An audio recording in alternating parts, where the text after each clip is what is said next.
Nafas olishim qiyin, nafas yetmayapti, yuragim bo'g'zimga kelib qolyapti. Xuddi hozir o'lib qolaman degan his bilan bemorlar o'lim hissini paydo bo'lishi bilan murojaat qilib kelishadi.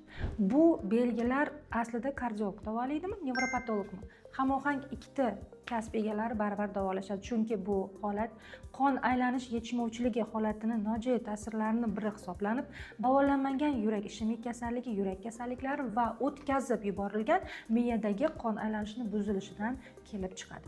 Albatta buni biz holatlarni diskulator ensefalopatiya kabi holat deb baholaymiz va o'ziga xos davosi bor. Kardiologga bunday bemorlar murojaat qilganda avvalambor asosiy kasallikni davolab, yurak ritmini maromiga solib, qon bosimini me'yorlashtirib, yurak sohasidagi og'riqlarni bartaraf qilingandan keyin bu bevosita vahimalar o'tib ketadi. Agar o'tmasa, o'zining maxsus spetsifik dorilar borki, qon aylanishini yaxshilagandan keyin albatta o'tib ketishi tezlashadi. Bu videoni yaqinlaringizga ulashishni unutmang.